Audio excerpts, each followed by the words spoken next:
Tonight on The Edge, Donald Trump indicted again. The former president announces on social media that he will face charges for mishandling classified documents at his Florida estate. This represents the biggest legal challenge against Trump so far. Fox's Sharon Crowley has details from reaction and reaction from Trump himself.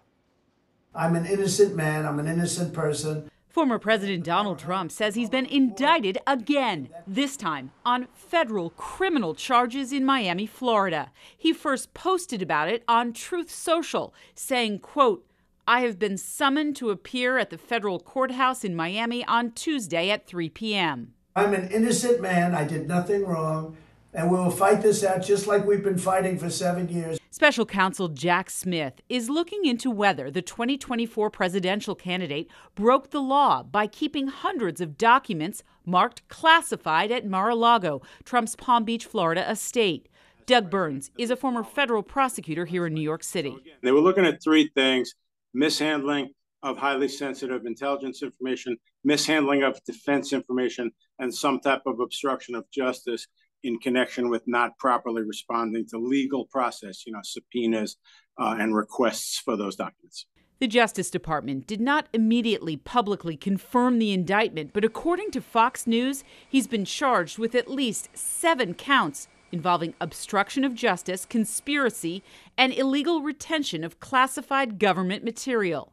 Attorney Alina Habba represented Trump when he was indicted recently in the E. Jean Carroll's civil defamation case here in New York City. President Trump will be vindicated on all fronts. This criminal indictment comes as former President Trump is running for re-election to the White House. Political analyst David Birdsell thinks this development will not sway Trump's supporters. I believe that the core Trump base will not care about this at all. And in fact, it may gin up their enthusiasm for voting for him, both in the primary and in the general election.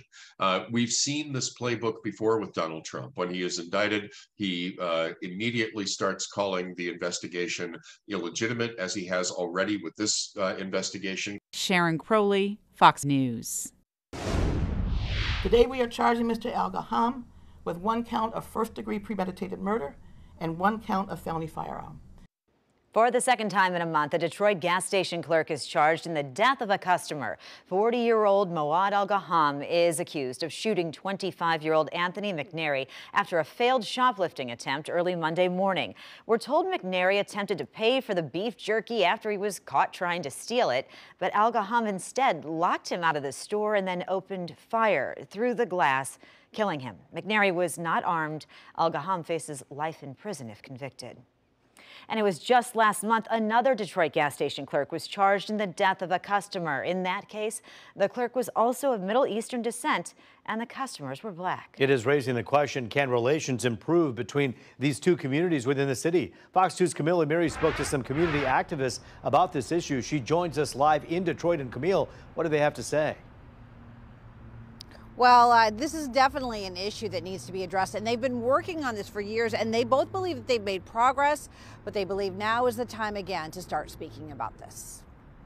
If you had told me that 2 cases involving gas stations, early morning hours, locked doors, and shootings would happen here in Detroit in the span of a month, I would not have believed that. Wayne County Prosecutor Kim Worthy addressing the media Thursday morning before a gas station clerk was charged with first-degree murder. He allegedly shot a customer through the locked glass door on Monday. Investigators say it started with a dispute over beef jerky. I can't understand how somebody would take a life over beef jerky or $4 or $3 or a bag of chips. But it happens. Last month, a Detroit gas station clerk was charged with involuntary manslaughter after police say he hit a lock button, locking customers inside the store. He was protected by bulletproof glass when one of the customers shot the other 3 customers, killing one of them. It was allegedly over a $4 refund. You know, it's unfortunate, but gas stations in the city of Detroit are starting to become death traps. They're becoming death traps for our citizens. So now a push to require gas stations to close earlier and a renewed effort to reinforce the work these two men have been doing for years. It is now time for Arab American leaders and African American leaders to sit down and have a serious conversation about what's happening in our neighborhoods and our communities. You try and educate your employees. You try and make sure that, they understand to treat their customers with respect. You tell them no guns in the station. Detroit police immediately shut down the gas stations on Verner and West McNichols after the shootings because the businesses were operating without proper licenses. We're going to take a look at the businesses in this whole row to see if they're also operating legally before we have an incident. If they're not, they will be shut down as well. Bottom line, people should feel safe when they go to the gas station. Both these men said no one should go to the gas station and fear that they could be robbed or shot and killed, especially by a clerk who is behind bulletproof glass in a locked area. This is something that everyone agrees has to stop, and they are all going to be working together to try to figure out ways to prevent this in the future. Reporting live, Camille Amiri on The Edge. Yeah, and you have to ask yourself the question, some of these gas stations in which they don't have the proper credentials to even be open in the first place, how are they getting gas delivered there? How are they getting snacks and vendors delivering goods to these businesses that don't even have the right credentials to be open in the first place? Yeah, a lot of questions, and you're absolutely right about that. But you do have to give police credit that they have immediately gone in and shut these down hours at times. On Monday, it was actually literally hours after the shooting. So they are taking notice and putting everybody on watch. But there needs to be a playbook about these locks and how things are handled and the rules by which everybody engages in those stores. Camille Amiri for us live. Thank you. Absolutely. Check out this altercation at another Detroit gas station. It appears the blue truck intentionally bumps into the black Chevy Camaro. The guys in the sports car did not take kindly to that. They're seen on video getting out of the car and pulling out a gun. According to police, the men followed that driver to Grand River in Oakman and shot him. He survived, but the suspects are still on the run. Anonymous tips can be made to Crime Stoppers at 1-800-SPEAK-UP. Fired recklessly 6 shots. There was hundreds of students at the school. It was recess time. Warren police take a dangerous gunman off the streets. The man accused of firing off a gun at the end of the school day at Michigan Collegiate High School was arrested this afternoon at his workplace in Farmington. Police seized a semi-automatic pistol that's believed to have been used in the shooting. We're told the 22-year-old Detroit man was retaliating for an earlier fight. The good news here, nobody was hit by the bullets. The suspect will be formally charged tomorrow. Well, the heavy air from a Canadian wildfire, many Canadian wildfires, is still affecting our air quality here in southeast Michigan, but it's nothing compared to what we're seeing on the East Coast. As Fox's Nate Foy tells us, today Philadelphia and Washington, D.C. had to contend with hazardous conditions. One day after the worst air quality ever recorded in New York City, today cities like Philadelphia and Washington, D.C. are covered in dense smoke as residents breathe air defined as very unhealthy by the EPA. These fires in Canada obliterated, the smoke obliterated the island yesterday, so it's obviously not just a passing phase. Wildfire smoke from Canada continues drifting across several U.S. regions, with President Biden now offering more support to our northern neighbors. Over 600 American firefighters remain north of the border, working to prevent health impacts for Americans, as Senate Majority Leader Chuck Schumer blames climate change. From Bayside to Brooklyn, from Buffalo to Binghamton, my home state looked like the scene of a scary movie.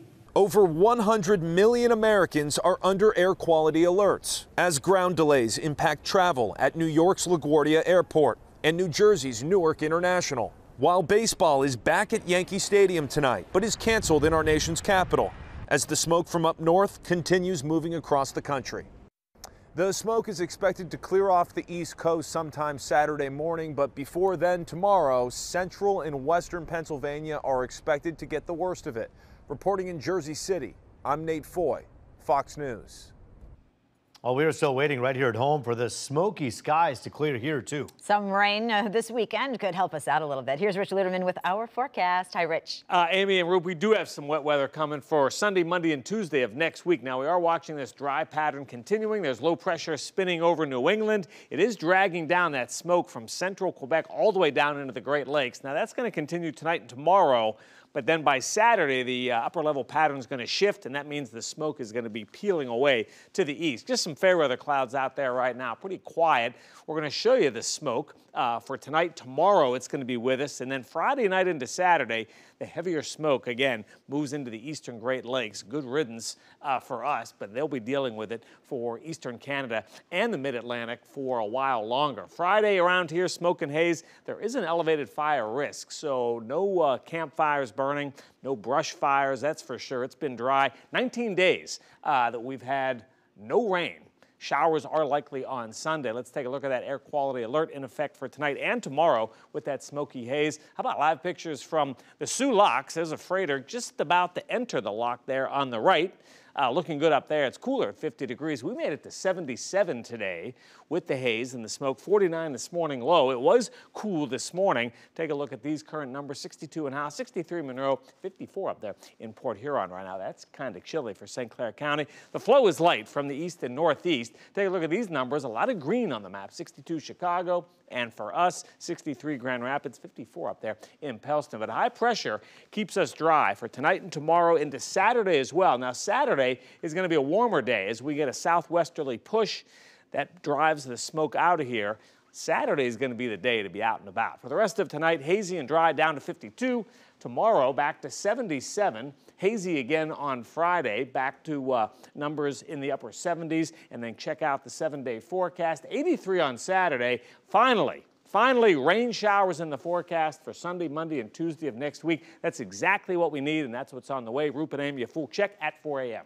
All right. Cancel some tennis lessons tomorrow. Yeah. We were going to go, and I was like, not doing that. Not with the air quality what it is. Not the way it is. All right, wait for it to clear up. Well, a big announcement from GM today. The automaker teaming up with Tesla to offer EV owners more ways to charge up and go. Yeah, we saw this with Ford. So starting early next year, owners can take advantage of 12,000 Tesla chargers. The announcement comes 2 weeks after Ford agreed to a similar partnership. For now, owners will need an adapter to use the Tesla charging stations. GM will integrate the charging technology into its EVs beginning in 2025. Tesla has 17,000 charging stations in the U.S.